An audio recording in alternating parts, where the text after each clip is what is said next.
हाँ जी मेरे दोस्तों, तो क्या हाल चाल। मैं उम्मीद करता हूँ आप सब बहुत अच्छे होंगे और आपको बता दूं मैं भी बहुत बढ़िया हूँ। तो कैसे हैं आप सब? एक बार फटाफट से सारे लोग अपनी अटेंडेंस लगा दे और मुझे बता भी दे कि आप सब बढ़िया ना, मस्त मजेदार, एकदम झाका नाका मस्त तरीके से आपकी पढ़ाई चल रही ना। एक बार फटाफट से बताइए मुझे, फटाफट से जल्दी जल्दी। ये बात ठीक है। तो आपको बहुत कहना है कि सर 3 4, यानी कि देखो मैं, सूरज कह रहा है चैप्टर 5। हाँ विकी, आज ही स्टार्ट हुआ है बालक, है कि नहीं? हाँ, ट्रू आलम कह रहा है 4 चैप्टर, सूरज कह रहा है 4। ओके, और लोग? रोहित भी 4 कह रहा है। ठीक है, बहुत अच्छे, बिल्कुल सही कह रहे हो। यानी कि आप लोग का कहना है कि सर 3 4, यानी कि देखो मैं भी यही बोलूंगा। मैं भी रहता ना तो मैं शुरू के 3 4 चैप्टर से ही क्वेश्चन देता, लेकिन बिहार बोर्ड जो है, ठीक है। प्रिया सर, क्या मैंने 11th नहीं पढ़ा, 12th? हाँ बिल्कुल आ जाएगा, बिल्कुल समझ में आ जाएगा। ठीक है, आप उसकी टेंशन मत लीजिए। अगर आपने 11th नहीं पढ़ा है, 12th पहली बार पढ़ रहे हो, तो आपको बहुत आसानी से समझ में आएगा, कोई दिक्कत वाली बात नहीं है। ठीक है। हाँ, तो मैं क्या कह रहा था, मैं भी होता तो मैं भी 3 4 चैप्टर से ही क्वेश्चन देता, लेकिन वो पूरे सिलेबस से क्वेश्चन देते हैं। ठीक है, तो आपको उसका ज्यादा लोड नहीं लेना। मैं यूट्यूब पे आपको 4 चैप्टर के ही करवाऊंगा, क्योंकि हमने क्लासेस में 4 चैप्टर ही कंप्लीट भी करे हैं। ठीक है, तो मैं 4 चैप्टर के एमसीक्यू करवा दूंगा आपको। डन हो गई बात? ठीक है। एक बात बता देता हूँ, यूट्यूब पे जो अभी मैं सेशन लूंगा ना, ये सेशन आपके लिए बहुत इंपॉर्टेंट होंगे, आपके एग्जाम पॉइंट ऑफ व्यू से। ठीक है, कैसे सर बता सकते हो? बिल्कुल बता सकते हैं। देखो सुनो, मेरी बात को सुनो, यहाँ पे पहले मेरी बात को सुनो। मैं यूट्यूब पे जो है आपका, ठीक है, मैं यूट्यूब पे जो है आपके 4 चैप्टर के एमसीक्यू करवाऊंगा। ठीक है, चैप्टर नंबर 1 2 4, यानी कि एक चैप्टर से लेके चौथे चैप्टर तक मैं आपके एमसीक्यू कवर करवा दूंगा। ठीक है, बस एमसीक्यू होंगे इसमें। तो आप क्या कर सकते हो, आप इन एमसीक्यू के प्लेलिस्ट को ना बार बार रिवाइज कर सकते हो। ठीक है, आप इन एमसीक्यू के प्लेलिस्ट को बार बार रिवाइज कर सकते हो, आपके एग्जाम के लिए भी हेल्पफुल होगा। ठीक है, आपके एग्जाम के लिए भी जो है ये जो होगा हेल्पफुल होगा। ठीक है, ये आपके एग्जाम के लिए भी बहुत ज्यादा हेल्पफुल रहेगा, क्योंकि आप समझो, आप एक बार में 4 चैप्टर पूरा कर लोगे। सर एक क्वेश्चन पूछे हैं डाउट्स में पिछले चैप्टर का, अभी ही बता दीजिए ना प्लीज। ओके बालक, बता देते हैं, रुक जा, पहले स्टार्टिंग में ये लोग शांत नहीं रहेंगे, चैट्स बंद। तो अब एक कंपनी है अभी, ठीक है, ऐसा करके आप बुक। अंशु कह रहा प्लानिंग प्रोसेस और steps involve in the process of planning का सर आप 6 ही पॉइंट लिखवाए हैं, 8 है, अभी 2 बाकी है। बोला तो था कि आप उसको एनसीईआरटी से लिख लीजिए, है ना? कहा था ना किताब से लिख लीजिए, मुझे पता, मैंने आपको बोल दिया था कि 8 जो है, एक होता है लास्ट आपका 8वां नंबर, ठीक है, फॉलो अप होता है। वो पीपीटी में वो क्या बोलते हैं, जो टाइपिस्ट होते हैं ना, उनसे छूट गया था। अनुवर्तन होता है और आपका एक, ठीक है। तो ऐसा करके आप बुक से लिख लीजिएगा, नहीं तो फिर मैं एंड में लिखवा दूंगा। ठीक है, नहीं है तो मैं आपको लिखवा ही दूंगा, बोल बोल के डिक्टेट करवा दूंगा। ठीक, चलिए। तो अब हमने लास्ट लेक्चर में हमने क्या पढ़ा था, प्रभावी नियोजन के आधार और उसके एमसीक्यू करे थे। ठीक है, यानी कि बेसिस ऑफ इफेक्टिव प्लानिंग और एमसीक्यू हमने कंप्लीट करा था। आज हम लोग करने जा रहे हैं नए चैप्टर की शुरुआत। ठीक है, आज हम लोग करने जा रहे हैं नई चैप्टर की शुरुआत। अब क्या है, सब लोग शांति बना के बैठिए, थोड़ा थोड़ा थोड़ा शांति बना के बैठिए। ठीक है, थोड़ा सा शांति बना के बैठना है। अगर अभी मैं आपको, ठीक है, अगर मैं अभी आपको जो समझाऊंगा और तुम नहीं समझोगे तो तुम गई भैंस पानी में हो जाएगा तुम्हारा मतलब। ठीक है, अभी एक एग्जाम्पल लूंगा और एक ही एग्जाम्पल से 2 चीज क्लियर हो जाएगा, ऑर्गेनाइजिंग का डेफिनेशन, संगठन का अर्थ और उसकी प्रक्रिया। ठीक है, तो एक एग्जाम्पल की मदद से ये दोनों टॉपिक एक बार में अभी के अभी आपका क्लियर हो जाएगा। ठीक है ना, यानी कि ऑर्गेनाइजिंग प्रोसेस और ऑर्गेनाइजिंग एक बार में एक ही एग्जाम्पल से क्लियर हो जाएगा। ठीक है, ठीक है, ठीक है। तो शांति बना के बैठना, जो शांति बना के बैठेगा वो समझ जाएगा। ठीक है, चलिए स्टार्ट करते हैं फिर। Done, done. अब चलो, अब एक कंपनी है तबाही फर्नीचर प्राइवेट लिमिटेड। ठीक है, एक कंपनी है, क्या नाम है कंपनी का? तबाही, तबाही फर्नीचर प्राइवेट लिमिटेड। ठीक है, कंपनी का नाम है तबाही फर्नीचर प्राइवेट लिमिटेड। अरे भाई काम कर ले यार। तबाही फर्नीचर प्राइवेट कंपनी है, ठीक है, तो प्राइवेट लिमिटेड लगाना जरूरी है, ठीक है। नाम है कंपनी का तबाही फर्नीचर प्राइवेट लिमिटेड, ठीक है, ठीक है। चलिए चलिए चलिए,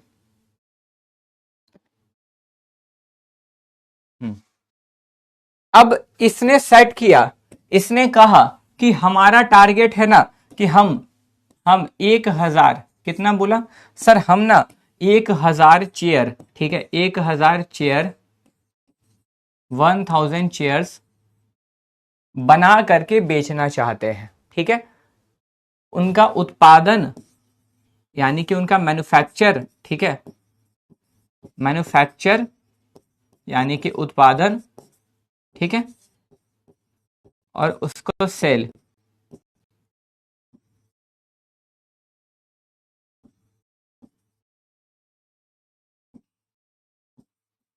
सेल्स करना चाहते हैं, ठीक है, इतना विक्रय करना चाहते हैं, बिक्री करना चाहते हैं, ठीक है। मतलब इनका टारगेट क्या है, इनका टारगेट है बालकों कि 1000 चेयर बनाना और 1000 चेयर बेचना। यहां पर इन्होंने क्या किया आप मुझे बताओ, यहां पर इन्होंने क्या किया सर, इन्होंने सबसे पहले टारगेट सेट किया है ना, इन्होंने अपने उद्देश्य का निर्धारण करा, मतलब सर इन्होंने यहां पर प्लानिंग करी बेसिकली कि हमें ये चीज करना है, ठीक है, हमें ये चीज करना है। अब समझना मेरी बात को, यहां से आपको समझना है बहुत ध्यान से, ठीक है, यहां से आपको समझना है बहुत ज्यादा ध्यान से, ठीक है, आपको यहां से, ठीक है,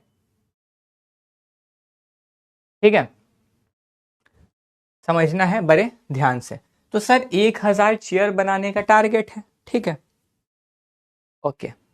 अब क्या करेगा सर, अब मुझे एक बात बताओ, चेयर बनाने के लिए क्या क्या चाहिए होगा, चेयर बनाने के लिए क्या क्या चाहिए होगा, मुझे चेयर बनाना है, कुर्सियां बनानी है, ठीक है, तो मुझे क्या क्या चीजें लगेंगी बताओ तो एक बार सारे लोग, देखते हैं कौन बता सकता है। चेयर बनाने के लिए मुझे क्या क्या सामान चाहिए होगा, है ना। अब फर्नीचर, चेयर बनाना है, चेयर है ना, कुर्सी, और कंपनी देखो कौन, बहुत बढ़िया, तनिषा ने बहुत अच्छा जवाब दिया है, कंपनी फर्नीचर की है ना। अब फर्नीचर वाली कंपनी है तो बाबू, ठीक है, अब फर्नीचर वाली कंपनी है तो उसको उसको जो है प्रोडक्ट चाहिए होगा लकड़ियां, उनको, हाँ बहुत बढ़िया, वुड और लेबर, नहीं नहीं अंकित आप देखो ना कंपनी कौन सी है, आप कंपनी, आपने कंपनी के नाम पे ध्यान नहीं दिया, फर्नीचर कंपनी है तो फर्नीचर को तो लकड़ियां चाहिए होंगी ज्यादा, है ना, है कि नहीं, बहुत बढ़िया, ठीक है, बहुत सही बोल रहे हैं सारे लोग, ठीक है। चलिए, उन्होंने क्या करा सर, उन्होंने करा कि उनको पता चल गया कि भाई मुझे रॉ मटेरियल लाना होगा, आरएम, एग्जैक्टली, उनको पता चल गया मुझे रॉ मटेरियल यानी कि कच्चा माल लाना होगा, है ना, चेयर बनाने के लिए मुझे आरएम लाना होगा, रॉ मटेरियल, जिसको हम लोग क्या बोलते हैं, कच्चा माल बोलते हैं, शॉर्ट में मैं इसको आरएम लिखता हूं, शॉर्ट में मैं क्या लिखता हूं इसको, आरएम, यानी कि कच्चा माल, ठीक है। अब इसके बाद क्या करेंगे सर, रॉ मटेरियल में जैसे चेयर वगैरह आ गया, है ना, जैसे लकड़ियां आ गई, ये सारी चीजें, सर सिर्फ रॉ मटेरियल लाने से काम बन जाएगा, नहीं बनेगा, सिर्फ रॉ मटेरियल कच्चा माल लेके आ जाने से तो काम नहीं बनेगा ना, अरे ऐसे कैसे बनेगा, ऐसे बन जाएगा, मतलब हम लकड़ी ला के रख दी और काम बन गया, लकड़ी ला के रख देंगे कुर्सियां अपने आप बन जाएंगी, सर उसको बनाना पड़ेगा, मैन्युफैक्चर करना पड़ेगा, उनका उत्पादन करना पड़ेगा, ठीक है। तो आपने बोला कि सर मैन्युफैक्चर करना पड़ेगा उसको, ठीक है, उसको मैन्युफैक्चर करना पड़ेगा, ओके, आगे सर, आगे, क्योंकि सिर्फ ला के रखने से तो काम नहीं चलने वाला है ना। अब क्या होगा, अब क्या होगा सर, बनाने के बाद हम उसकी क्वालिटी भी देखेंगे, है ना, बनाने के बाद हम उसकी गुणवत्ता भी देखेंगे, हम उसकी क्वालिटी भी चेक करेंगे कि कैसा बना है, अगर खराब क्वालिटी का होगा तो कोई खरीदेगा नहीं, खराब क्वालिटी का अगर चेयर बनाएंगे तो कौन ही खरीदेगा, कोई नहीं खरीदेगा, है ना। तो सर उसकी क्वालिटी चेक करेंगे, क्वालिटी चेक करने के बाद हम उसकी मार्केटिंग करेंगे, मार्केटिंग का मतलब लोगों को इंफॉर्मेशन देंगे, उनका ऐड करेंगे, है ना, कि हमने ऐसी चेयर बनाई है, हम क्या करेंगे सर, हम मार्केटिंग करेंगे, राइट, हम क्या करेंगे सर, हम मार्केटिंग करेंगे, ठीक है। मार्केटिंग करने के बाद लोगों को पता लगेगा, लोगों को पता लगेगा तो हम क्या करेंगे, फिर उसका सेल्स होगा उसका, और सेल्स होगा तो मुझे एक बात बताओ, अगर आपका बिजनेस है, आप चीजें बेचते हो तो आप हिसाब किताब तो रखोगे ना, कितना बिका है, हिसाब किताब तो रखोगे ना, मेरी कितनी बिक्री हो रही है, हिसाब किताब तो रखोगे ना, मेरी कितनी बिक्री हो रही, कितना सेल्स हो रहा, तो आप फिर अकाउंट्स भी मेंटेन करोगे, राइट, आप अकाउंट्स, बुक्स ऑफ अकाउंट भी मेंटेन करोगे, ठीक है, आप बुक्स ऑफ अकाउंट भी मेंटेन करोगे, राइट राइट, समझ रहे हो? ठीक है, अब आपने यहां पर क्या किया सर, आपने पहचाना है ना, आपने पहचाना कि सर मुझे चेयर बनाने के लिए ये सारी चीजें करनी पड़ेंगी, यानी कि आपने कार्य को पहचाना। आपने क्या किया सर, आपने सबसे पहले कार्य पहचाना, आइडेंटिफिकेशन ऑफ वर्क बोलते हैं इसको, ठीक है। आपने क्या किया, आइडेंटिफिकेशन ऑफ वर्क करा, ठीक है, आइडेंटिफिकेशन यानी कि आपने काम को पहचाना और काम को बांट भी दिया साथ ही साथ। देखो रॉ मटेरियल लाएंगे, ये करना होगा, उत्पादन करना होगा, आपने काम पहचाना और काम को बांट दिया, identification and division of work, है कि नहीं, डिवीजन ऑफ वर्क, यानी कि आपने काम पहचाना और काम को बांट दिया। तो आपने यहां क्या किया, कार्य किए,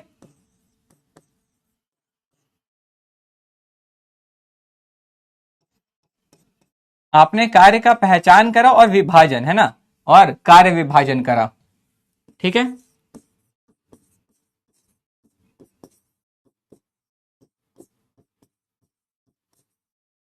राइट, आपने यही करा है ना, आपने यही करा ना, हाँ सर हमने यही चीज करी, हमने जो है यही चीज करी, ठीक है। आपने सबसे पहले देखा भाई मुझे क्या क्या करना होगा, उसके बाद आपने काम को बांट दिया। सर लेबर छोड़ दिया, अरे तो लेबर ही तो बनाएंगे ना बालक को, लेबर ही तो बनाएंगे ना, हाँ कि ना, हाँ कि ना, यहां तक क्लियर है, यहां तक क्लियर है, जल्दी बताइए, यहां तक आपको क्लियर है, पहला पॉइंट आपको पूरा क्लियर है, फटाफट से बताइए, पहला पॉइंट आपको पूरा पूरा क्लियर है, कोई दिक्कत नहीं ना, ठीक है।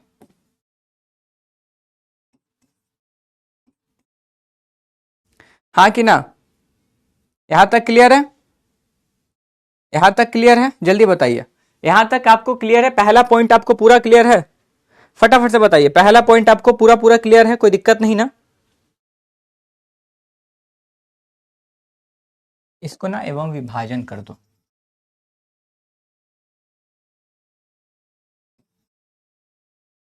ठीक है।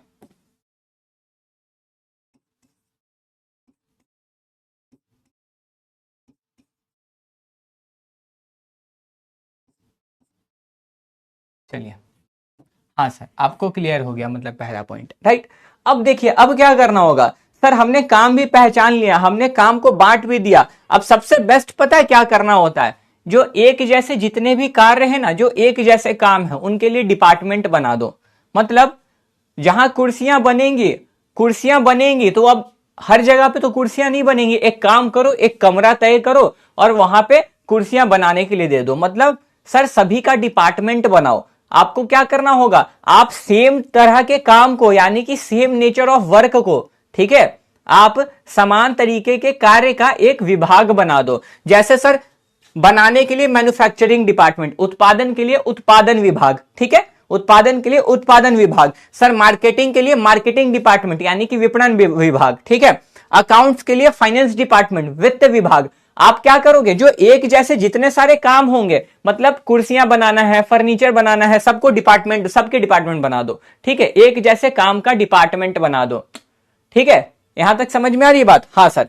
सर क्वालिटी है तो उसका अपना बना दो। मतलब आपको मैं क्या बोल रहा हूं, आप डिपार्टमेंटलाइजेशन करो, ठीक है, आप क्या करो, आप डिपार्टमेंटलाइजेशन करो, ठीक है, आप सभी एक जैसे कार्यों का विभाग बना दो,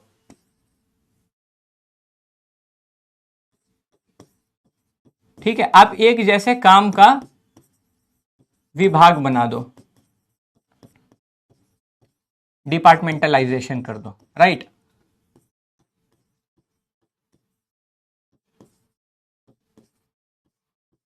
हाँ सर, कर दिया, कर दिया। मतलब जितने भी सेम टाइप के काम होंगे ना वो अपने अपने अपने अपने अपने अपने अपने डिपार्टमेंट में लग जाएंगे, ठीक है।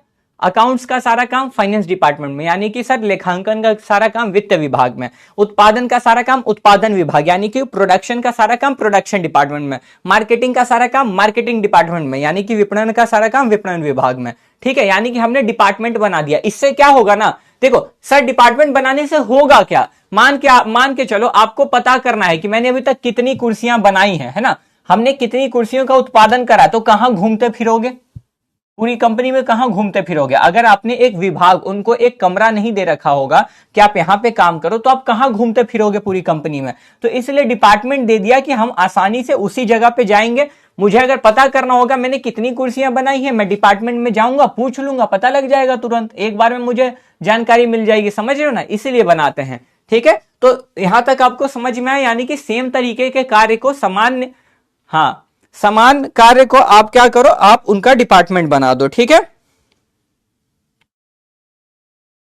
अब क्या होगा देखो, अब डिपार्टमेंट बनाओगे, ठीक है, तो डिपार्टमेंट को कुत्ते बिल्लियों से तो नहीं भरोगे, है ना, कुत्ते बिल्लियां भर दोगे क्या, जानवर भूत प्रेत भरोगे, आमी जे तो महासुन होने लग जाएगा फिर, है कि नहीं। तो आपको क्या करना होगा बताइए, आप क्या करोगे, अब डिपार्टमेंट बना दिया, सबको डिपार्टमेंट दे दिया, सर प्रोडक्शन के लिए प्रोडक्शन डिपार्टमेंट, ठीक है, प्रोडक्शन के लिए प्रोडक्शन डिपार्टमेंट, मार्केटिंग के लिए मार्केटिंग डिपार्टमेंट, अकाउंट्स के लिए फाइनेंस डिपार्टमेंट, सेलिंग के लिए सेल्स डिपार्टमेंट, ठीक है, क्वालिटी के लिए अलग सारी डिपार्टमेंट होती हैं। ठीक है, तो आप आमी जे तुम्हार सुन तो नहीं करवाओगे, वरना भूल भुलैया हो जाएगा, है कि नहीं, फिर कहीं से मोंजोलिका आएगी और बोलेगी आमी मोंजोलिका, है कि नहीं, यही करेगी। तो आपको लोग रखने होंगे, आप लोग आएंगे। अब मुझे एक बात बताओ, लोग आपकी कंपनी में आएंगे, आपके कंपनी में लोग आएंगे, तो उनको समोसा और रसगुल्ले तो आप खिलाओगे नहीं बिठा के, राइट, आप उनको समोसे तो खिलाओगे नहीं कि भाई आओ समोसे खाओ, नहीं ना, आप उनको काम दोगे कि नहीं दोगे, मुझे बताओ, आप उनको काम दोगे कि नहीं दोगे। अगर वो आते हैं तो आप उनको काम नहीं करने दोगे, बोलोगे बेटा तुम बैठो ना, बैठ के फ्री का खाओ, तुमको पैसा मिलेगा बस, है कि नहीं, यही बोलोगे कि काम करवाओगे उनसे, उनको उनका काम बताओगे। हाँ, शागुफ्ता कह दिया सर आप मूवी देख के आ रहे हो, नहीं जी नहीं, मूवी नहीं देख के आ रहा, है ना, यानी कि आप उनको काम दोगे, राइट, आप उनको क्या करोगे सर, आप उनको काम दोगे, आप उनको ड्यूटीज दोगे, असाइनमेंट ऑफ ड्यूटीज, यानी कि आप उनको उनकी ड्यूटीज असाइन करोगे, असाइनमेंट ऑफ ड्यूटीज, राइट, यानी कि आपने क्या करा सर, आपने करा, क्या बोलता है असाइनमेंट ऑफ ड्यूटीज को, जल्दी बताओ सर, मैं उठा लिया क्या लिख रहा है सर, मैं उठा लिया ये नोट्स में क्या लिख रहे हो आप,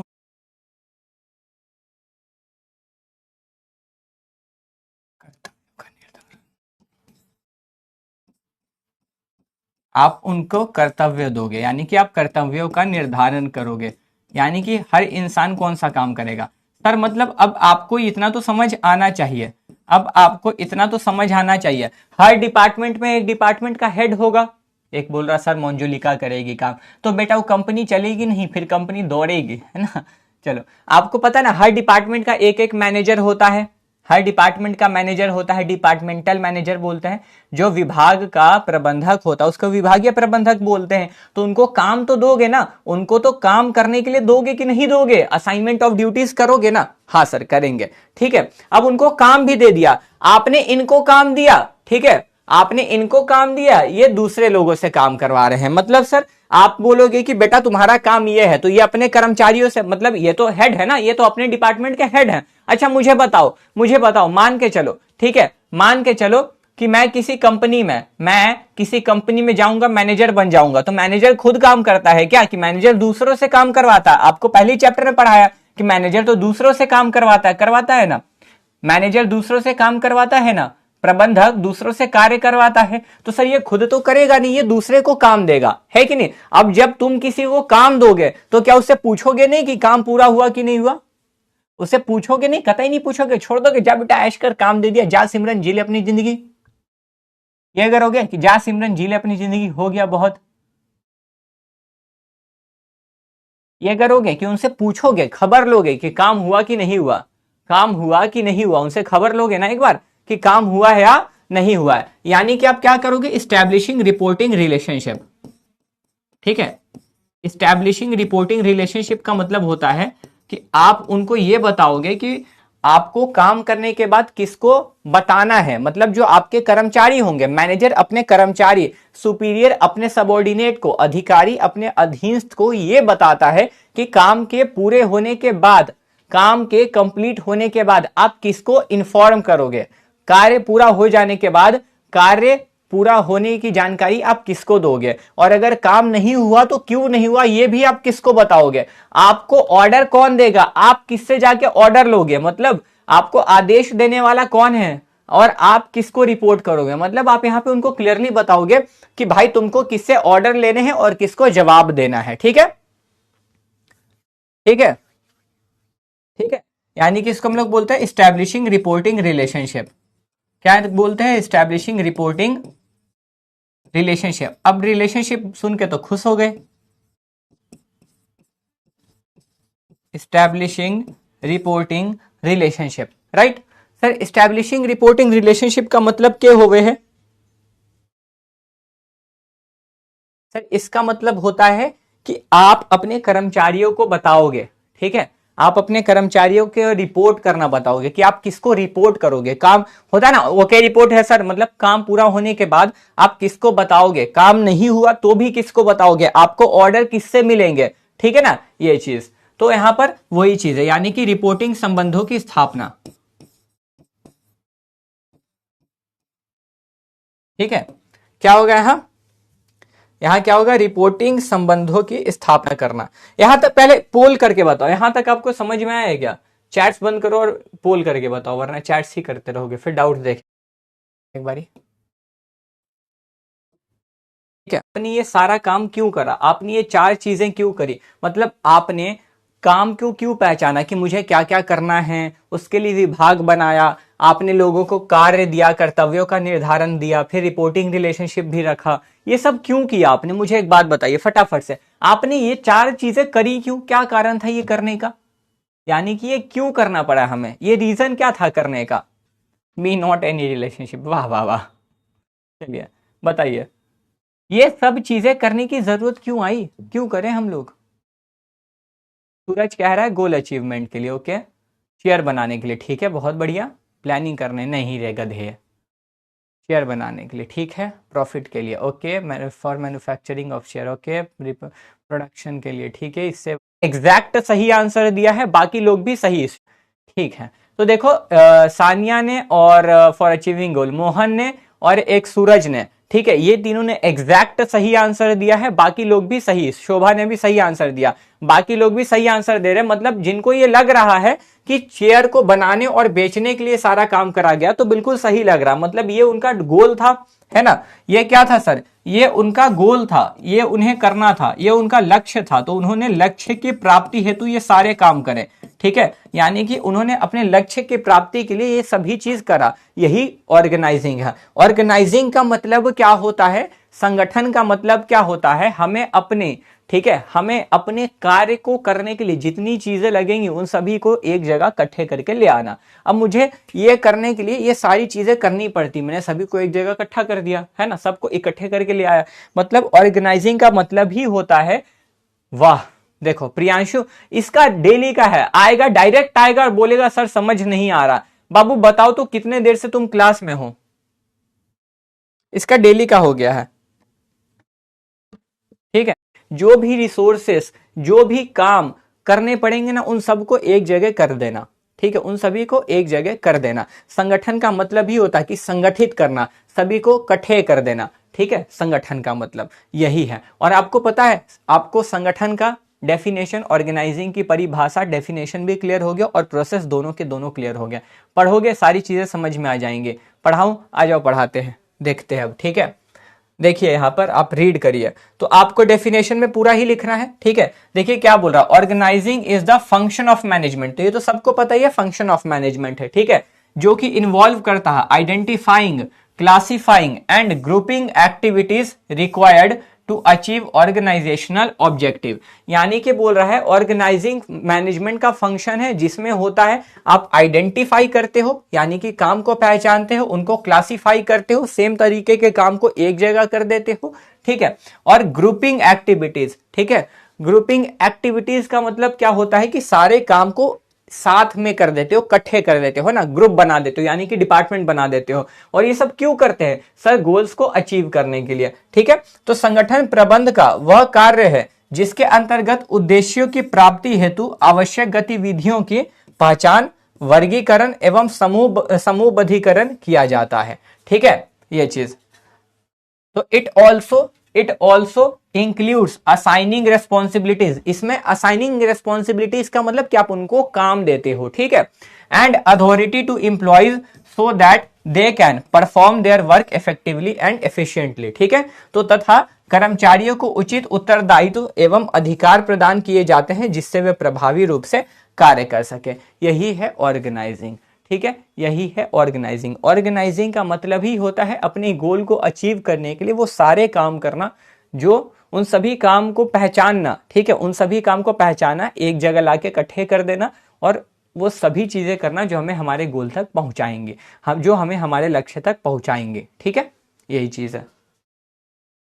तो देखिए आप क्या करोगे, आप डेफिनेशन में ये लिखोगे। ठीक है, आपको डेफिनेशन में लिखना क्या है, आपको लिखना है ये, वो पढ़ने के लिए था, ये आपको लिखना है। ठीक है, इसलिए मैं हाईलाइट कर दे रहा हूं यहां पर, तो आप ये लिखोगे। ठीक है, आपको क्या करना है, आपको लिखना ये है। ठीक है, क्योंकि परिभाषा ये है और सेम परिभाषा है, कुछ अंतर नहीं है दोनों में। ठीक है ना, सेम परिभाषा है, कुछ खास अंतर नहीं है। तो आपको लिखना नोट्स में ये लिखना है। ठीक है, आपको नोट्स में क्या करना है, ये लिखना है। ठीक है, देखिए organising is the process of, organising process है आइडेंटिफाइंग द एक्टिविटीज, यानी कि ऐसा प्रोसेस है जहां पे हम एक्टिविटीज को पहचानते हैं required to achieve organisational objective, और ग्रुपिंग करते हैं। ग्रुपिंग का मतलब डिपार्टमेंट बना देना।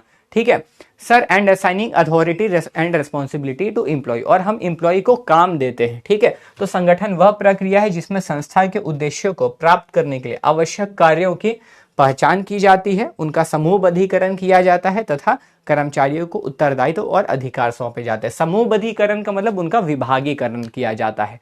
ठीक है, क्लियर।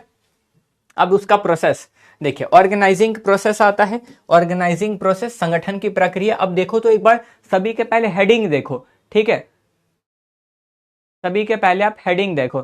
सर क्लासीफाई में डिपार्टमेंट बनाना होता है, नहीं, काम को पहचानना है ना, काम को पहचान लिया। अब कहा, हाँ वही वही वही वही, चलो ठीक हो, आप डिपार्टमेंट बनाना। ठीक है, ठीक है, ठीक है, चलिए। तो अब देखिए पहला identification and division of work, कार्यों का पहचान और विभाजन। तो पहले यहां लिखा हुआ है। ठीक है, अब इसमें क्या होता है, आप काम को पहचानते हो और काम को लोगों में बांट देते हो।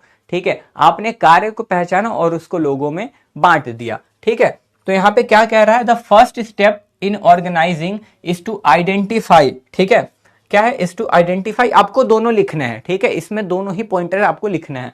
The first step in the organising is to identify all the activities required to achieve organisational objective and divide into smaller task, मतलब काम को पहचानो और छोटे छोटे टुकड़ों में काम को बांट दो। ठीक है, division of work, division of work से क्या होता है आपको ही पता है। डिवीजन ऑफ वर्क का मतलब पता है ना, कि काम को बांट देना, लोगों में छोटे छोटे टुकड़ों में बांट देना। इससे क्या होता है, सारे लोग अपना अपना काम करेंगे, उनको पता होगा मुझे क्या करना है और कंफ्यूजन नहीं होगा, तो काम आसानी से होगा। ठीक है, डिवीजन ऑफ वर्क मतलब लोगों में काम को बांट दो। ठीक है, डिवीजन ऑफ वर्क हेल्प करता है अवॉइड डुप्लीकेशन ऑफ एफर्ट्स, कि एक ही बंदा या दो बंदे एक ही काम को ना करें। डिस्ट्रीब्यूट करते हैं वर्कलोड प्रॉपरली, यानी कि भाई वर्कलोड जो काम का भार है, कार्यभार बांट देते हैं। और प्रमोट करते हैं स्पेशलाइजेशन। ठीक है, ये चीज। व्हेन ईच एम्प्लॉय परफॉर्म्स, जब एक एम्प्लॉय परफॉर्म करता है एक specific task, efficiency and productivity increase, यानी कि जब हर बंदा अपना अपना काम करता है तो एफिशिएंसी और सर क्या, प्रोडक्टिविटी इंक्रीज हो जाती है। ठीक है, तो कार्य की पहचान एवं विभागीकरण में होता है कि संगठन प्रक्रिया का पहला चरण संस्था के उद्देश्यों को प्राप्त करने के लिए आवश्यक सभी कार्यों की पहचान करना तथा उन्हें छोटे छोटे भागों में विभाजित करना है। ठीक है, कार्य विभाजन से कार्यों का दोहराव रुकता है, कार्यभार का उचित वितरण होता है तथा ठीक है विशेषज्ञता को बढ़ावा मिलता है। जब प्रत्येक कर्मचारी एक विशिष्ट कार्य करता है तो उसकी कार्य क्षमता एवं उत्पादकता बढ़ जाती है। नो डाउट इसमें। मैंने पहले ही बोला था कि आपको स्टार्टिंग वाले एग्जाम्पल पे फोकस करना है। अब अगर किसी को समझ नहीं आ रहा है तो आपको एग्जाम्पल पीछे क्लास करके एग्जाम्पल को समझना होगा, तभी आपको ये समझ में आएगा। मैंने स्टार्टिंग में ही कह दिया था एग्जाम्पल सुनो। नेक्स्ट पॉइंट पे चलते हैं। दूसरा आता है ग्रुपिंग ऑफ एक्टिविटीज एंड डिपार्टमेंटेशन। ठीक है, आप इसको शॉर्ट में क्या लिख सकते हो, आप इसको डिपार्टमेंटलाइजेशन और विभागीकरण भी लिख सकते हो। ठीक है, मैं तो बोलूंगा आप अपने नोट्स में डिपार्टमेंटलाइजेशन ही लिखना। क्या लिखोगे आप अपने नोट्स में? डिपार्टमेंटलाइजेशन ही लिख लेना।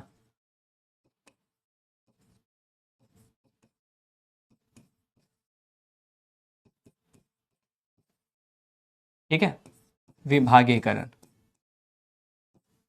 इसमें क्या होता है, इसमें आप विभाग बनाते हो, जितने भी सेम काम है ना, एक जैसे काम है, ठीक है, तो उनका आप डिपार्टमेंट बना देते हो, उनको अपना अपना कमरा दे देते हो। ठीक है, तो देखो आफ्टर डिवाइडिंग द वर्क, काम को बांट देने के बाद, ये नहीं लिखना ये लाइन, ठीक है, काम को बांट देने के बाद सिमिलर एक्टिविटीज, ठीक है, सिमिलर एक्टिविटीज मतलब एक तरीके के काम, एक जैसे काम को आर ग्रुप्ड टुगेदर, यानी कि सिमिलर एक्टिविटी को ग्रुप कर दिया जाता है एक साथ एक डिपार्टमेंट में। दिस प्रोसेस इज कॉल्ड डिपार्टमेंटेशन या डिपार्टमेंटलाइजेशन। ठीक है, अब डिपार्टमेंटलाइजेशन करने से क्या होगा, मैनेजमेंट करना आसान हो जाएगा। मतलब मैंने उसी टाइम बोला ना, अब मुझे अगर मान लो पता करना है मैंने कितना सेल किया, तो मैं सेल्स डिपार्टमेंट में चला जाऊंगा। ठीक है, मैं क्या करूंगा, सेल्स डिपार्टमेंट में चला जाऊंगा, विक्रय विभाग में चला जाऊंगा, उससे पता लग जाएगा मैंने कितनी कुर्सियां बेची हैं। अगर मुझे पता करना होगा कि मैं कुर्सियां बेच के प्रॉफिट कमा रहा हूं, लाभ कमा रहा हूं या हानि हो रही है, ठीक है, नुकसान हो रहा है, तो मैं अकाउंट्स फाइनेंस डिपार्टमेंट में चला जाऊंगा, वहां जानकारी मिल जाएगी।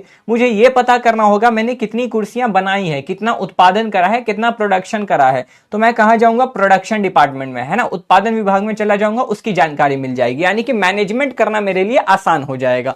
ठीक है, तो ये इसीलिए किया जाता है, it helps in better coordination and easier management. ठीक है, वहां पे बाकी नीचे में एग्जांपल दे रखा है कि देखो, for example production activities are placed in production department, marketing activities in the marketing department, तो वही बात है जो मैंने बताया है। ठीक है, तो आप विभागीकरण बोलते हैं। ठीक है, तो देखिए, कार्य को विभाजित करने के बाद समान प्रकृति मतलब एक जैसे कामों को, ठीक है, एक जैसे कामों वाले कार्यों को एक साथ समूहबद्ध किया जाता है, इस प्रक्रिया को विभागीकरण कहा जाता है। ठीक है, मतलब एक जैसे काम का विभाग बना देंगे, कमरा दे देंगे उनको, इससे बेहतर समन्वय स्थापित होता है तथा प्रबंधन सरल बनता है। ठीक है, यानी कि समन्वय बढ़िया बनता है, ठीक है, और सर आराम से जो है काम होता है, प्रबंधन सरल बनता है। ठीक है, डन है, डन है। थर्ड पॉइंट पे आते हैं, असाइनमेंट ऑफ ड्यूटीज, कर्तव्यों का आवंटन या कर्तव्यों का निर्धारण। आवंटन मतलब होता है उनको सौंपना, है ना, उनको सौंपना, यानी कि असाइनमेंट ऑफ ड्यूटीज है। अब देखो, हर डिपार्टमेंट के कोई ना कोई हेड होंगे, उन डिपार्टमेंट के अंदर में इंसान इंप्लॉइज काम कर रहे होंगे, तो भाई उनको काम तो दोगे ना, दोगे कि नहीं दोगे, बोलो।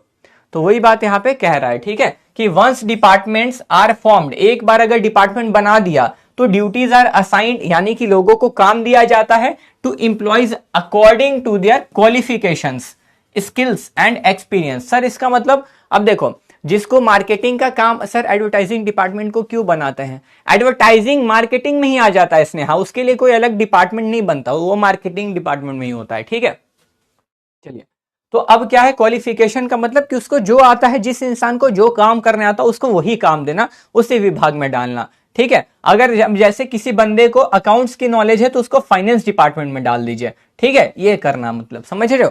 तो देखिए, the objective is to ensure that right person is given the right job. ये इसीलिए किया जाता है कि सही इंसान को सही काम मिले, क्योंकि गलत इंसान को गलत काम मिलेगा तो गड़बड़ हो जाएगी। अब तुम सोचो, है ना, अब तुम सोचो कि जैसे कि सुंदर को जेठालाल का दुकान मिल गया तो गड़बड़ हो जाएगी, है कि नहीं, तो वो भाई गड़बड़ ही होगा। अगर गलत इंसान को गलत काम दोगे तो गड़बड़ ही होगा ना। तुम बोलो फुटबॉल खेलने वाले को क्रिकेट खिलवा दोगे तो खेल पाएगा, नहीं खेल पाएगा, क्योंकि उसके लिए वो काम ही नहीं है। तो सही इंसान को सही काम देना बहुत ज्यादा जरूरी होता है। ठीक है, वही कह रहा है, proper assignment of duties improves efficiency and helps in achieving organisational goals effectively. यानी कि अगर आपने सही से लोगों को काम दिया, आपने क्या किया, अगर आपने सही से लोगों को काम दिया कि भाई तेरा ये काम है, भाई तेरा ये काम है, तो इससे क्या होगा, सर काम समय पे पूरा होगा और ढंग से पूरा होगा, उसमें कोई गलतियां नहीं होंगी।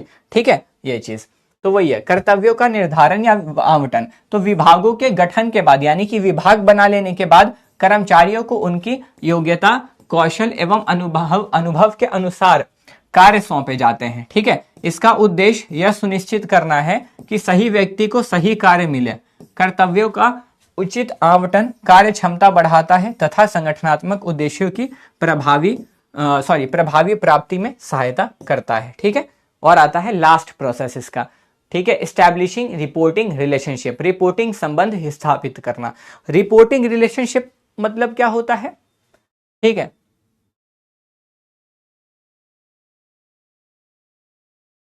ठीक है, चलिए।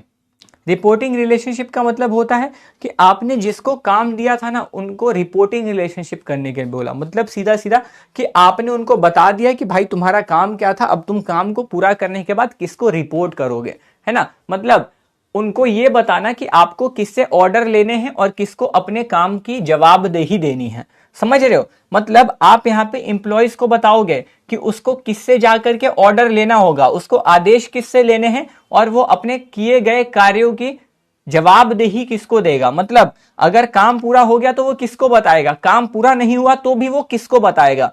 ठीक है, ये चीजें उनको क्लियर कर देना कि भाई तुम्हें किससे ऑर्डर मिलेंगे, तुम्हें ऑर्डर देने वाला कौन है। मतलब तुम्हें बस इसी इंसान के आदेशों का पालन करना है, बाकी किसी के आदेशों का पालन नहीं करना है। ठीक है, यहाँ पे वो बात हो रही है। ठीक है, तो देखिए, the final step is to establish clear authority and responsibility relationship. ठीक है, अमंग एम्प्लॉयज, यानी कि क्लियरली उनको बता देना उनका क्या काम है, क्या जिम्मेदारियां हैं एम्प्लॉयज को। ठीक है, एवरी एम्प्लॉय, सारे employee should know, every employee should know from whom they receive instructions and to whom they are accountable। यानी कि सारे एम्प्लॉयज को पता होना चाहिए कि उनको ऑर्डर किससे मिलेंगे और वो किसके अकाउंटेबल हैं। अकाउंटेबल का मतलब होता है वो किसको जवाब देंगे, है ना। अगर काम नहीं पूरा हुआ तो वो किसको जवाब देंगे। ठीक है, तो इससे क्या होता है, दिस क्रिएट्स, ये बनाता है clear chain of command, avoid करता है confusion and ensure proper coordination within the organisation.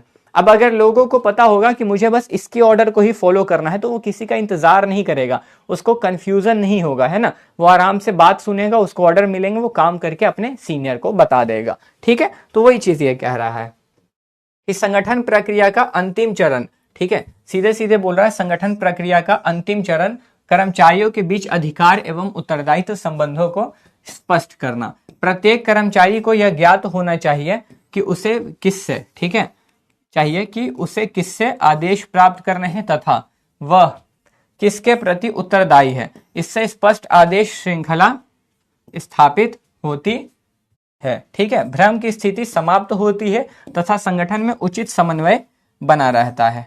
ठीक, चलिए, अब यहां तक सारी चीजें क्लियर हो गई हैं। एक बार आप लोग सारे लोग डाउट्स में देख लेता हूं चैट्स बंद करके। ठीक है, बात खत्म, ठीक है कि नहीं, से किए जा रहे हो 10। ठीक है, कि किसी और सेंस ऑफ ऑर्गेनाइजिंग, तो यही फीचर्स आप ज्यादा ही स्लो बोल रहे हैं। और मैं बोलूँ तो एक्स्ट्राऑर्डिनरी लोगों की ना सुनो, थोड़ा जल्दी क्लास करा दो, मैं क्या बोलूँ तुमको। चलिए, ठीक है, अब एक बार वोट करके बता दीजिए कि कहानी खत्म है यहाँ तक। ठीक है, अब इसके बाद हम लोग अपने आखिरी टॉपिक पे आएंगे जो कि होगा इंपॉर्टेंस ऑफ ऑर्गेनाइजिंग।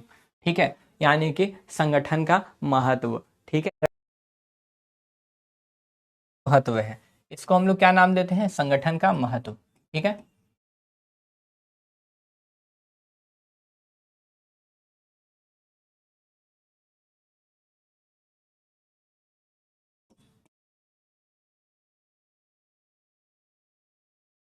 ठीक है, चलिए, सबसे पहला आता है बेनिफिट्स ऑफ स्पेशलाइजेशन, विशिष्टीकरण के लाभ। अब आपने पहले ही स्टेप में देखा कि आप क्या करते हो, काम को पहचानते हो और उसको बांट देते हो, है ना। Identification and division of work, मतलब कार्यों की पहचान करना और उनको कार्य का विभाजन कर देना। अब मुझे एक बात बताओ, आपने चैप्टर 1 में पढ़ा था ना, डिवीजन ऑफ वर्क पढ़ा था कि नहीं।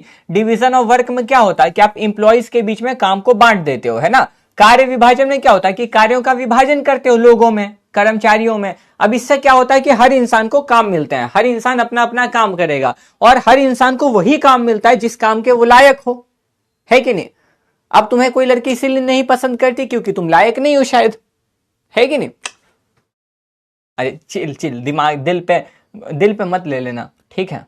चलो, तो मतलब हर इंसान को वही काम मिलता है जिसके वो लायक है। इससे क्या होता है कि वो वही काम कर रहा है जो काम उसको आता है ना, जो उसको आता है। हाँ, चैप्टर 2 में पढ़ा था, जो काम उसको आता है। ठीक है, अब इससे क्या होगा भाई, तुम एक ही काम को सालों से किए जा रहे हो, 10 साल 20 साल 30 साल, है ना, अभी तो उतना हुआ भी नहीं होगा तुम्हारा, मतलब जब से भी तुम काम कर रहे हो लगातार तुम 5 साल सेम काम कर लोगे तो तुम ना उसमें मास्टरी हो जाती है तुम्हारी, तुम्हें विशिष्टीकरण आ जाता है ना, तुम उसमें क्या हो जाते हो, तुम उसमें मास्टर कहला दिए जाते हो। तो इससे क्या होता है, ऑर्गेनाइजिंग से आपको स्पेशलाइजेशन का फायदा मिलता है। मतलब आपको किस चीज का फायदा मिलता है, आपको विशिष्टीकरण का फायदा मिलता है कि नहीं, क्योंकि आप यहाँ पे काम को डिवाइड कर देते हो। ठीक है, ये चीज तो आप क्या लिखोगे, ऑर्गेनाइजिंग डिवाइड करता है। ऑर्गेनाइजिंग क्या करता है बालको, ऑर्गेनाइजिंग डिवाइड्स वर्क, ऑर्गेनाइजिंग काम को बांट देता है इंप्लॉइज के बीच में according to their skills and abilities. When a person performs the same type of work regularly they become an expert in it. ठीक है, यानी कि जब एक कोई इंसान अपने काम को डेली डेली करता है तो वो उसमें एक्सपर्ट हो जाता है। ठीक है, this increases efficiency, improves quality and boost productivity. ठीक है, तो संगठन कार्यों को कर्मचारियों की योग्यता एवं क्षमता के अनुसार विभाजित कर देता है। ठीक है, उनकी योग्यता, अगर वो 5 किलो उठाने के लायक है तो उनको 5 किलो ही देगा, है ना, 7 किलो उठाने के लायक है तो 7 किलो ही देगा, उससे ज्यादा नहीं देगा, मतलब जितने के वो लायक है उतना ही काम। ठीक है, वही बोल रहा है, जब कोई व्यक्ति यानी कि जब कोई इंसान लगातार एक ही प्रकार का कार्य करता है, वो डेली डेली सिलाई कर रहा है तो भाई उसमें तो वो मास्टर ही हो जाता है ना।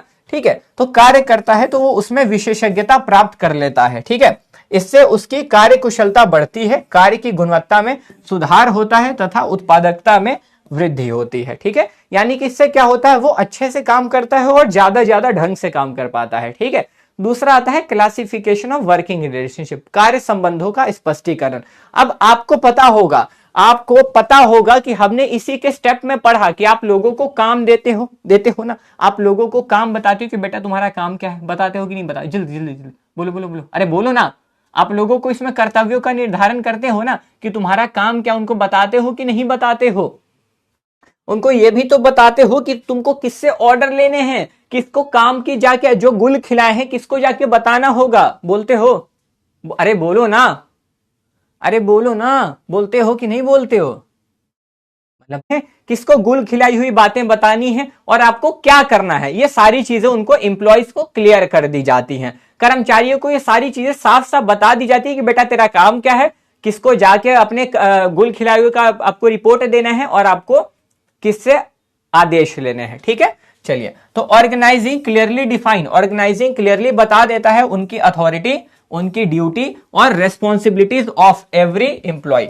ठीक है, it specifies who will supervise whom, यानी कि ये बता देता है कि कौन इन पे नजर रखेगा। ठीक है, and to whom each employee will report, और ये किसको रिपोर्ट करेंगे और ये किसको अपने किए गए कामों के बारे में बताएंगे। सर आप आज सिर्फ रिलेशनशिप के बारे में ही पढ़ा रहे हैं क्या? हाँ, इसीलिए पढ़ाना पड़ रहा है ना बाबू, क्योंकि रिलेशनशिप किसी का सक्सेसफुल होता नहीं है। ठीक है, इसीलिए पढ़ाना पड़ रहा है, क्या ही कर सकते हैं। ठीक है, चलिए, तो वही है, देखो, दिस रेड्यूसेस कंफ्यूजन। अब भाई तुम्हारा किताब तुम्हें इमोशनल डैमेज दे रहा, मैं क्या कर सकता हूं, तुम्हारा सिलेबस तुम्हें इमोशनल डैमेज दे रहा, मैं क्या करूं, मैं तो वही कर रहा जो सिलेबस है, मैं क्यों तुमको परेशान करूंगा, बताओ। मुझे अच्छा लग रहा है कि तुम्हारी बेइज्जती हो रही है, ऐसे तो अच्छा ही लग रहा है, लेकिन फिर भी है कि नहीं। चलो, तो इससे क्या होता है, कंफ्यूजन नहीं होता है और प्रमोट डिसिप्लिन एंड कोऑर्डिनेशन। तो संगठन प्रत्येक कर्मचारी के अधिकार, कर्तव्य और उत्तरदायित्व को स्पष्ट करता है। ठीक है, यह निर्धारित करता है कि कौन किसके अधीन कार्य करेगा तथा किसे रिपोर्ट करेगा। इससे भ्रम की स्थिति समाप्त होती है तथा अनुशासन एवं समन्वय को बढ़ावा मिलता है। डन है बात?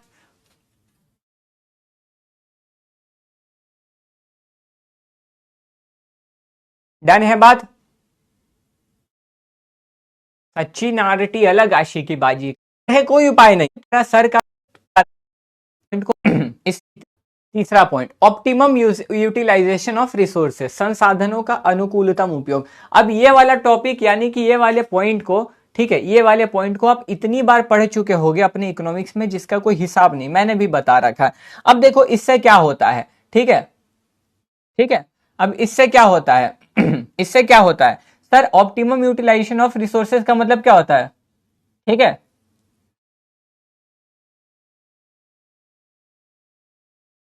सर क्या होता है बता रहा हूं, देखो। अब इसका मतलब आपने क्या किया, आपने जो जो इंसान यानी कि जो व्यक्ति जिस काम के लायक है उसको वही काम दिया, है कि नहीं? यानी कि जिस इंसान को जो काम आता है आपने उसे वही काम दिया, हाँ कि ना? हाँ कि ना? बोलिए, जल्दी बोलिए। आपने जिस इंसान को जो काम आता है आपने उसको वही काम दिया, दिया ना? इससे क्या होगा, वो रिसोर्सेस की बर्बादी नहीं करेगा, राइट? मतलब अब देखो क्या होगा, रिसोर्स होता क्या है? रिसोर्स वो सारी चीजें जो हमारी जरूरतों को पूरा करती हैं। अब रिसोर्सेज में पैसे आ जाते हैं, physical resource, financial resource, human resource, ठीक है? अब रिसोर्सेज का बढ़िया इस्तेमाल करना, मतलब रिसोर्सेज की बर्बादी ना करना। मान के चलो मुझे 5 लाख का बजट मिला, 5 लाख से मुझे अच्छे से एडवर्टीजमेंट करनी है, ठीक है? 5 लाख से मुझे बढ़िया से एडवर्टीजमेंट करना है, तो इस 5 लाख का मैं इस्तेमाल इस तरीके से करूंगा ना कि मेरे 5 लाख बर्बाद भी ना हो और मैं ज्यादा से ज्यादा क्या कर दूं, और मैं ज्यादा से ज्यादा क्या कर दूं सर, ज्यादा से ज्यादा मैं अपने प्रोडक्ट का प्रचार कर दूं, एडवर्टीजमेंट कर दूं, है ना? यानी कि इस 5 लाख का बेहतर इस्तेमाल करना है, ठीक है? इस 5 लाख का क्या करना है, बेहतर इस्तेमाल करना है। तो इसका मतलब यही होता है कि जो हमारे पास संसाधन है ना, उनकी बर्बादी ना हो, उनका हम बेहतर इस्तेमाल करें, ठीक है? इसमें ज्यादा कुछ है नहीं बताने वाला। Organising ensure the best use of human, physical and financial resources, ठीक है?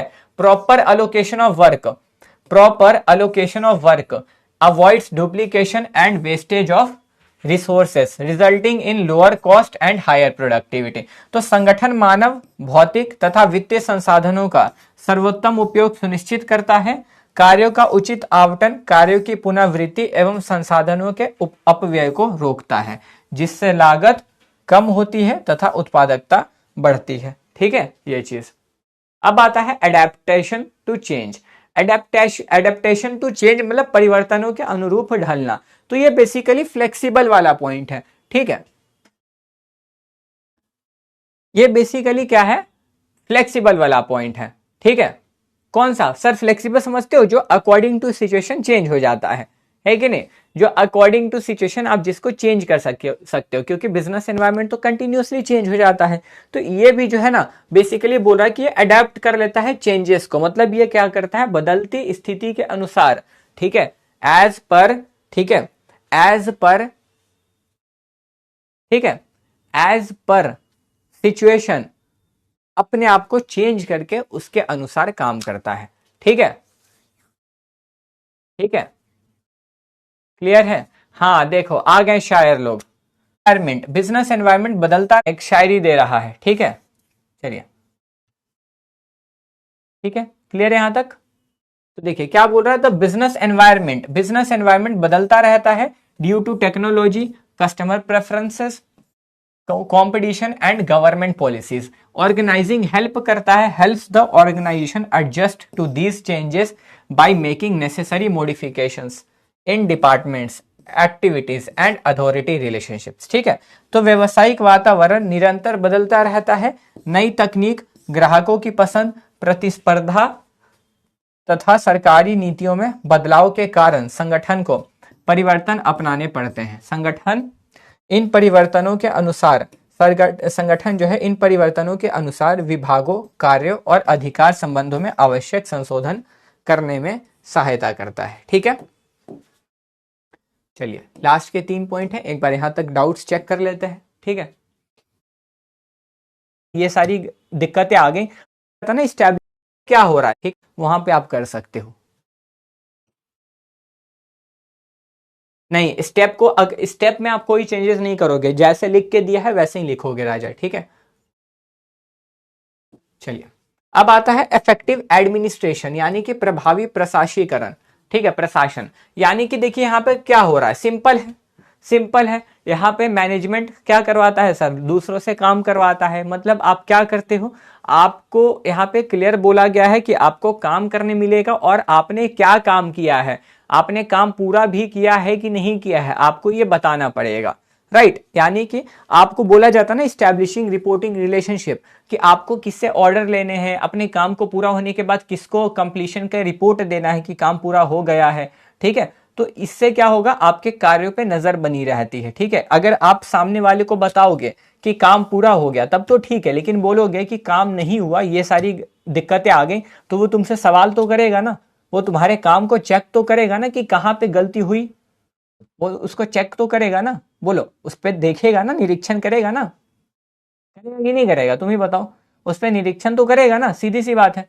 तो वही बोल रहा है कि इफेक्टिव एडमिनिस्ट्रेशन यानी कि प्रभावी प्रशासन होता है, ठीक है। तो ऑर्गेनाइजिंग क्लियरली डिफाइंस जॉब, यानी कि ऑर्गेनाइजिंग क्लियरली उनको उनका काम, उनकी अथॉरिटी और उनकी रेस्पॉन्सिबिलिटीज बता देता है।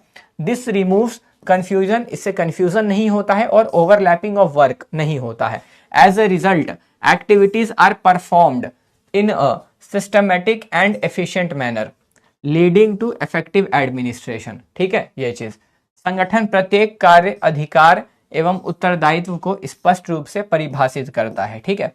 इससे भ्रम एवं कार्यों की पुनरावृत्ति समाप्त हो जाती है।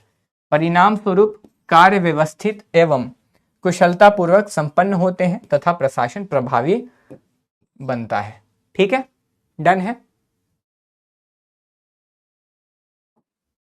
आप उनसे काम करवा रहे हो तो बहुत सा हो रहा है, ठीक है, सुनील, डेवलप बनता है, ठीक है। डन है।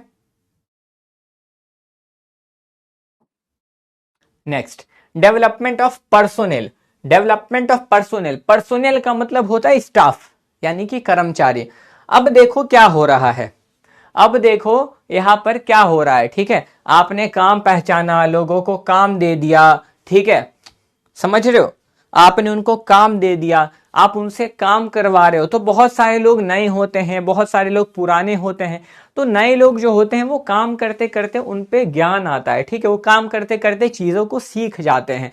तो जब आप अपने नॉलेज को बढ़ाते हो ना, जब आप अपने ज्ञान में वृद्धि करते हो, तो इसको हम लोग क्या बोलते हैं, विकास बोलते हैं। क्या बोलते हैं, क्या विकास कर रहे हो, आपका विकास हो रहा है, ठीक है। तो ये बेसिकली वही बोल रहा है कि ऑर्गेनाइजिंग प्रमोट करता है growth and development of employees को, ठीक है।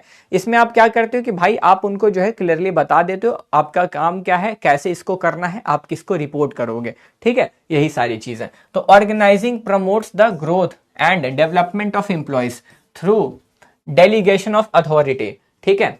Employees get opportunities to make decisions and handle responsibilities.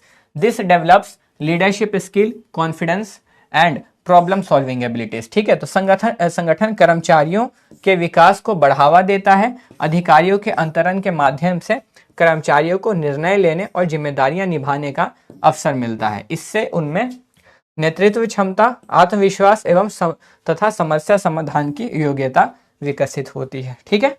चलिए, और लास्ट आता है ग्रोथ एंड एक्सपेंशन। ये वही पॉइंट है, उसी को घुमा फिरा के बोल रहा है, ठीक है। ये वही पॉइंट है, उसी को घुमा फिरा के बोल रहा है, ठीक है, ठीक है, ठीक है। तो भाई क्या बोल रहा है, growth and expansion. Growth and expansion का वही मतलब हुआ कि आप अपने कंपनी को बढ़ाने के लिए सारे काम करते हो, ठीक है। तो आप क्या करते हो, आप ये सब चीजें अपनी कंपनी को ग्रो करवाने के लिए कि आपके प्रोडक्ट, अब देखो ये सारी चीजें क्यों कर रहे थे, आपने ऑर्गेनाइजिंग प्रोसेस 4 स्टेप्स क्यों फॉलो करा, क्योंकि आपका जो लक्ष्य है, ठीक है, आपका जो लक्ष्य है, आपका जो गोल है, आप उसको अचीव करो। अब मुझे बताओ, आप अगर अपने गोल्स को अचीव कर लोगे, ज्यादा सेल्स करोगे, ज्यादा प्रॉफिट करोगे, तो जो कमा के लाओगे उसको अपने घर लेके जाओगे क्या, जो कमा के लेके जाओगे उसको अपने घर लेके जाओगे नहीं ना भाई। जो कमाते हैं बिजनेस से कमाते हैं, और अगर बिजनेस को बढ़ाना है, अगर बिजनेस को बढ़ाना है तो बिजनेस में ही पैसे लगाने होंगे, है कि नहीं। बिजनेस चलाने के लिए तो बिजनेस से कमाएंगे, तो बिजनेस में ही पैसा लगाएंगे ना। तो वही चीज है, ठीक है। क्या बोल रहा है, तो वही चीज है, यानी कि बोल रहा है a well organised structure provides a strong foundation for growth, ठीक है, and expansion. It helps the organization introduce new product, enter new markets and handle increased workloads efficiently, leading to higher sales and profit. तो एक सुव्यवस्थित संगठनात्मक, क्या बोल रहा है सर, एक सुव्यवस्थित संगठनात्मक संरचना संस्था के विकास एवं विस्तार का आधार प्रदान करती है, ठीक है। यह नए उत्पादों को शुरू करने और नए बाजारों में प्रवेश करने तथा बढ़ते कार्यभार को कुशलतापूर्वक संभालने में सहायता करती है। परिणाम स्वरूप बिक्री एवं लाभ में वृद्धि होती है, ठीक है। तो यही था आज का आपका पूरा टॉपिक। आज का पूरा टॉपिक आपको क्लियर है, एक बार मुझे फटाफट से बताएंगे। समरी में कुछ नहीं, होमवर्क में है कि रिवीजन कर लीजिएगा पीपीटी से, ठीक है। होमवर्क में आपको मैं दे रहा हूं, डू रिवीजन फ्रॉम पीपीटी। तो आज सबको समझ में आए, हम लोग अपनी अगली क्लास में, तब तक के लिए बाय। बता दिया है रोशन, पहले ही बता दिया है क्या क्या आपको लिखना है, ठीक है। चलिए, तो आज के लिए बस इतना ही, मिलते हैं हम लोग अपनी अगली क्लास में, तब तक के लिए bye bye, take care, have a good day. This side I Singh signing off, bye bye.